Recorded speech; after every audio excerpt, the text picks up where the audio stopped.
So I want to start off with what is your irrational fear? Oh, that's a good question. Yeah. Cockroaches. I think. Okay. Well, and there was All one. bugs. All bugs, but there was a giant one in the bathroom over there yesterday, like all day, just like squirming and dying. She checked like every few hours. She's No, like, but it's for still real. there. And then in the scene where she smashes the doll, that's me smashing the doll. I kid you not, a cockroach ran out of that doll, and Justin doesn't believe me. We shot it in slow We have motion. video evidence of it, and there's no cockroach, so. So I guess I make them up in my head now, which is a little irrational. Okay. I'm trying to think of what my irrational fear is. Mine is still like somebody grabbing me from my cellar stairs, like under my cellar stairs. You know what? I don't like when people tap me on the shoulder when my back is turned. That I'm like, ah! I am very, very easily like jolted. If anybody saw me watching movies all weekend, if I think a scary part comes up, I lean down in my chair and I cover my ears. And it's not because I'm frightened. It's because if a loud noise happens, I'm like, ugh! Yeah, but you hide under the blanket too when we watch scary movies at home. That's right. All right, so how is this project originated? I mean, your previous feature was Teddy Bomb. Yep. That was like a splatter action film that we made. Sure. So this one started off because we were going to do something else that we had written, and we had even shot like a promotional video for it to raise some money. And then the person that was involved in the project said, well, I don't want to do it. We can't do this one feature-length film with like pretty much one character in a room. It's too much for us to handle. So me and Emily were like, get out. We'll do something else by ourselves that's just as easy, that takes place over all nights. And we're going to shoot it in 2 weeks and have like 24 locations. We can do that. And that's how it basically came about. So ambitious. How'd that process work for you as the producer? Oh. She was working full-time at the time. Yeah, I had a full-time job, so I went to my full-time job every day, and then I came home and I would prep the props. I would do all of the general, like, Do a the call sheets. I would make sure that everyone showed up. Then I would do everyone's makeup. Then I would make dinner for everyone, so I was also craft, and then I would drive them to locations until like 1 or 2 in the morning, and then I'd get up at 7 a.m. and do it all over again. That sounds really fun. Oh, so fun, yeah. And then, I mean, like, I was trying to sleep a lot of the time when they were filming in the apartment, so, because I had to go to my day job. It's our apartment, of course. Yeah, it's still covered in fake blood. I'm still cleaning it up. Yeah. So it was brutal, but it was fun. And there's, I think, like, I watched this and I was like, oh man, this guy watches a lot of V cinema.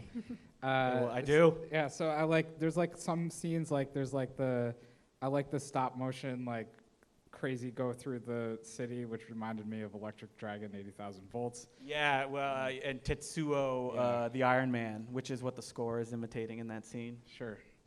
Can you just talk about was this like, because usually people our age, when we see the movies, it's like just aping 80s horror or whatever. So what draws you to like this V cinema and J horror and?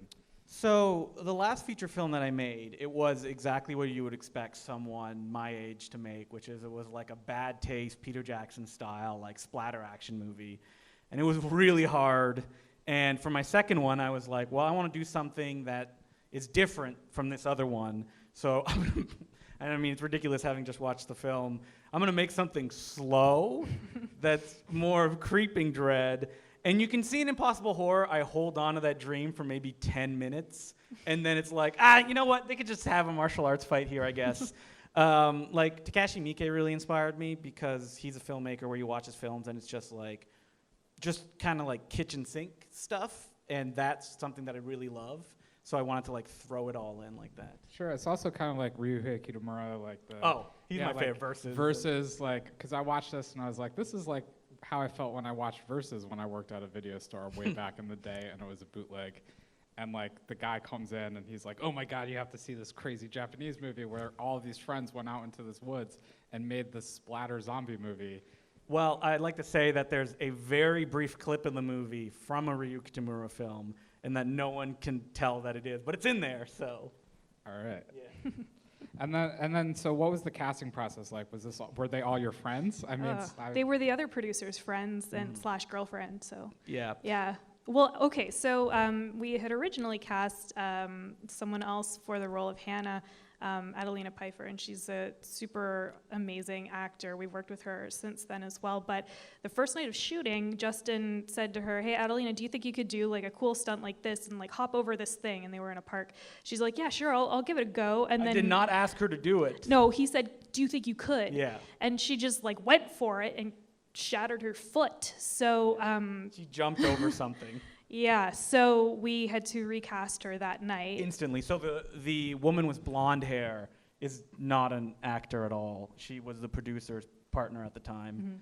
And she was nice enough to spend 2 weeks with us overnights and the months later on doing like little inserts and dubbing the movie. So, Emily, you were on the panel the other day, and so not everybody here went to that panel, so I want to ask you about how you composed the score and that process for you, especially being so close to the film and it being filmed in your apartment at night. Like, how did you sort of approach the score? I had to separate myself a little bit from the film. So after principal photography, I took a couple of months, much to Justin's chagrin, to really think about what I wanted the influences to be and what I wanted the whole sort of sonic palette to be.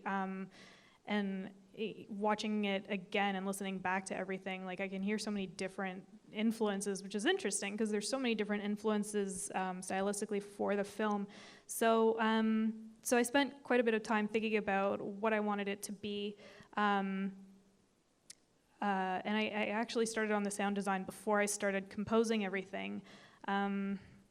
But what else can I really say about composing? That one of the themes of the soundtrack is you hitting 2 pencils on yeah. the table. Well, I was really inspired by Mark Corvin.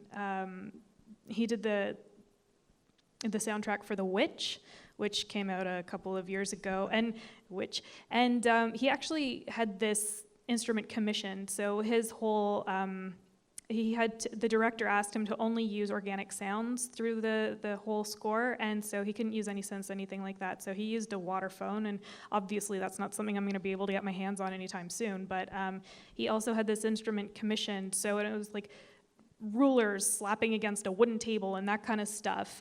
So I was really inspired by that, and my interpretation of that was some pencils on my desk. So The no-budget version of it. Yes. I like that. I mean, and that's something. Before we kick it to the audience, and you have some audience prizes. I do. Questions. I do want to talk about the budget because this is clearly like, a labor of love for you guys. Yeah. Like, what was that just like? What was the actual budget? Well, we we're don't want to still say. paying that Yeah, down. we're still paying. We did a crowdfund thingy, Yeah. and we raised $7,000. And let me just say that went to pay for the camera that we used. We used an A7S, which shoots low light really well, which is why it's all shot at night. Sure. And that was like one of the big influences. I'm like, I could shoot a film at night. It'll be easy. Once people get their sleeping schedule, they never did. Like one of the actors, 2 weeks in, she's like, I haven't slept for 2 weeks. And I'm like, don't you sleep during the day? She's like, I can't. That's brutal. Yeah, it is. Yeah. So I'm going to kick it out to the audience. So raise your hand high because the lights are high. In the middle here, yes. There's a microphone. Hold on. I was just wondering, on a screenplay level, when you started this shoot on the first day, because the thing that I think I loved most about it was it's crazy. Yeah. And every 5 seconds there's something new. So when you were crafting that out, was it even crazier? And did you have to like go back, or does it get crazier? Or is it crazier now that it's all cut together? That's an excellent question. So the script, in its original form, was way wackier. Like it was probably way crazier too. But when our friend came on as a producer, he like cut down a lot of stuff. And when we had to change actors on the first like day when she broke her foot, we rewrote the role completely because originally the woman with blonde hair, her character was very talky. Like she made like a lot of asides and stuff like that, and she was like a motor mouth.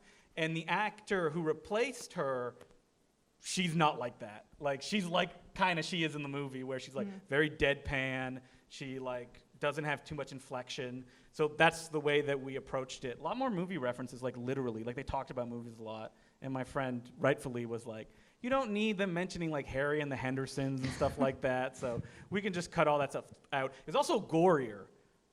There was actually a lot more gore we shot some stuff, but we realized that like if a character hallucinates that their head is cracked open, then like later on when something happens to them for real, it won't mean anything. So we took that all out. But in my first film, Teddy Bomb, people's heads are exploding like within the first 5 minutes. So I think like we were talking about this on the way over too, that there were a lot of physical and logistical constraints that we had to work with. So for example, there was a throat slit that was in the original script, and because I wasn't able to figure out how to do that on the night, because it was my job that night, we ended up cutting that from the script.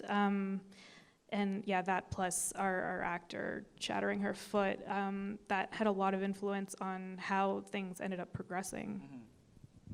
All right, so we have I just got the high sign from the manager, so we'll have 2 more audience questions. So yes, first the white shirt, yes. I think it's white. it looks white to me. Yeah, ish, beige maybe. It's white. Okay. Congratulations on an amazing Oh, thank project and a great career. At the beginning of the movie, it was made, I think, very, if not difficult, at least ambiguous to identify or to care, to get invested in one of the characters or the other. So in the end, it was like, who am I supposed to feel bad when she gets decapitated? And it feels like it was inspired by the works of Russian Yuri Gagarinsky. I don't know if that's the case, but if not, why did you want to do it this way? So a very early draft of the movie, I had written that the main character didn't speak at all. I like that idea of like just following people do stuff, and then the viewer has to make up their mind. And the reason that the movie at the end kind of switches perspective, and you're like, wait, am I supposed to be following this person now? Is because that it was about creativity and the lengths that you'll go to finish something, and how important that is, and how each character has like a different thing. Like Haley, who's the one who kind of goes crazy at the end, like she just wants to get things perfect, and the other one just wants to finish things. So it's like, can they meet in the middle at the end and just have something that's finished, basically? And yeah, I just like the switching of perspectives as well, because the Cree, the actor with the blonde hair, it's a little bit ambiguous of like where she's coming from. So to put her in danger, hopefully you get right on her side and you follow her through that scenario, so you have like equally on both sides. All right, one more question. Yes, in the back. Yep, sorry. It's good exercise to go up and down the stairs. Thank you. I enjoyed the movie very much. It was so far the wildest one that's been at the festival. My 2 questions. One was, could you explain a little bit about the video choices you use, the video stock, there's different formats you're using. I think you even have pixel vision, if I'm not mistaken. So every time the aspect ratio changes, and it's much noticeable, the screen was a little bit tighter here, but it jumps from like 235 to 16:9. And if they're using a phone, we filmed it on a phone. Right. And the stuff on the TV, the reason it looks like that is that we actually filmed it. I put it on like a tape, and then we played it on the TV. And that's why it looks the way that it does. And the stuff on the TV, if you watch the movie again, it all ties into itself. Like, they're all characters that appear later on and stuff like that. So yeah, that's why it.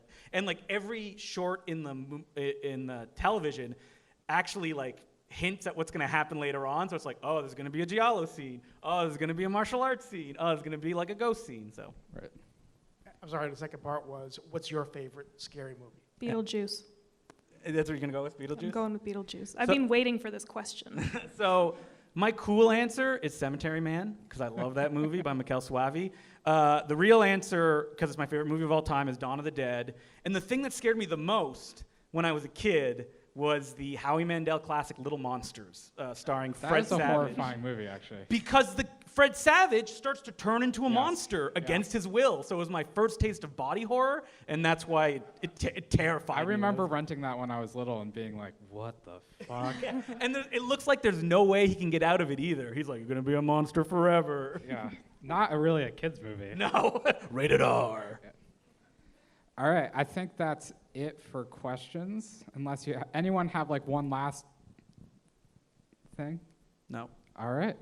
Well, Alrighty. thank you guys for coming. Thank Yeah. you. So Thanks for having us. anybody who asks, like the first, like if you want to be honest, the first 3 people that asked questions, I actually brought copies of Teddy Bomb, my first movie, and I can give you one. If you don't want one, don't come and see me, and I can give it to somebody else. So thank you very much. Thank you. Please remember your order.